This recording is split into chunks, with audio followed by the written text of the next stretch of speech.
Halo adik-adik, jumpa lagi dengan Kamoloy di channel My TV. Adik-adik yang benci matematika, di sini di video ini kakak akan coba bahas sesederhana mungkin sehingga adik-adik mudah untuk memahaminya. Oke, pertama untuk menyelesaikan soal ini, di dalam trigonometri adik-adik perlu tahu yang namanya perbandingan trigonometri. Ada sin, cos, tan, kosekan, sekan, dan kotangan. Jadi yang pertama yang perlu kita tahu, kalau sudutnya di sebelah sini, maka yang di dekat sudut ini kita sebut samping. Lalu yang dekat sudut juga, ini yang sisi terpanjangnya atau depan sudut 90, ini kita sebut sisi miring. Depan sudut ini kita sebut sisi depan, ya, sisi depan. Jadi konsep ini yang harus kita pahami terlebih dahulu. Kalau sudutnya kita pindah di sebelah sini, ya, segitiganya masih segitiga yang sama. Ya, siku-siku di sini, kalau sudutnya kita pindah di sebelah sini, maka yang dekat sudutnya ini yang kita sebut sisi samping. Ini sisi samping. Lalu sebelah sini yang depan sudut 90 derajat ini kita sebut sisi miring. Maka ini kita sebut sisi depan. Jadi penyebutan depan, samping, miring ini tergantung letak sudutnya ada di sebelah mana. Oke, sekarang kakak rubah ya. Kalau misalkan segitiganya seperti ini, supaya kita paham mana yang disebut sisi samping, depan, sama miring. Kalau sudutnya misalkan di sini, maka yang dekat sama sudutnya ini disebut samping ya. Ini disebut samping. Sisi samping. Lalu depan sudut 90 derajat ini disebut miring. Kemudian yang ini disebut sisi depan. Nah, kalau adik-adik sudah tahu penamaan ini, maka kita akan sangat mudah dalam menyelesaikan soal-soal trigonometri. Pertama, sin ini, karena kita pakai sudutnya alfa, kita tulis saja sin alfa ya. Sin alfa ini depan dibanding sisi miring. Lalu cos alfa itu samping per miring. Tan alfa ini sisi depan per samping. Kemudian ada istilah lain ya, yaitu kosekan. Kosekan ini tinggal kebalikan dari sin ya. Jadi kalau sin itu depan per miring, maka kosekan ini miring per depan. Terus sekan alfa, sekan ini kebalikan dari cos. Berarti kalau cos samping per miring, maka sekan miring per samping. Kemudian kotangan alfa ini kebalikan dari tan alfa. Jadi kalau kotangan itu depan per samping, maka kotangan samping per depan ya. Jadi kalau tannya depan per samping, kotangannya samping per depan. Nah, sekarang di dalam menyelesaikan soal ini kita menggunakan rumus apa? Sin, cos, tan, atau cosec, atau sekan, atau cot. Kita lihat di sini. Di sini yang diketahui sisi BC, kita tulis dulu 10 cm. Lalu sisi AB. Sisi AB tidak diketahui, kita sebut saja sisi AB-nya ini X. Nah, lalu kita menggunakan perbandingan trigonometri mana nih? Sekarang kalau kita lihat sudut 45, maka menurut sudut 45, BC ini sisi sampingnya ya, sisi samping. Jadi sisi samping diketahui.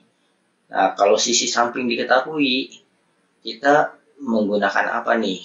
kalau menggunakan sin kan nggak bisa, karena sin itu kan sisi depan. Ya, sisi depan sama miring. Berarti nggak kena sisi sampingnya nih. Berarti sin sudah pasti tidak pakai yang sin. Lalu kalau pakai cos ini kan sisi samping sama sisi miring. Berarti ini kita harus misalkan A ya. Nah, untuk segitiga yang besarnya, yang 30 derajat nih, yang segitiga yang besarnya, cos ini samping per miring. Miringnya harus kita misalkan lagi B. Maka di sini ada 3 variabel yang tidak diketahui, A, B, sama X. Sedangkan ada 2 sudut.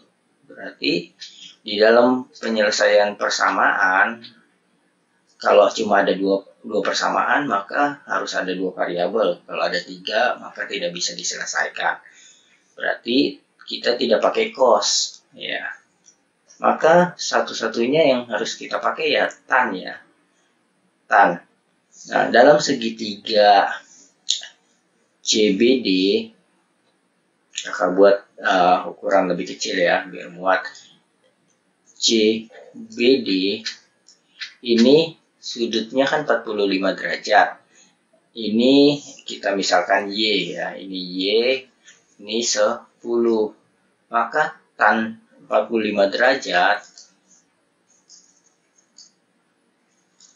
ini sama dengan Y per 10.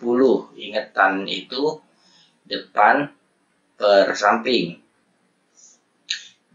Tan 45 ini setengah, tan 45 1 ya. 1 sama dengan Y per 10. Berarti kita tahu Y-nya sama dengan 10.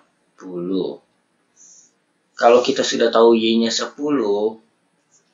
maka kita bisa menggunakan yang satunya lagi, yaitu di sini kita lihat CAD ya. CAD sudutnya 30 derajat. Ini Y, ini. Nah, AC atau CA itu 10 plus X. Di sini kita tinggal menggunakan tan. Tan 30 sama dengan Y per 10 plus X. Ingat, Y-nya kita sudah dapatkan di sini. Y-nya itu 10. Berarti tinggal kita substitusi di sini.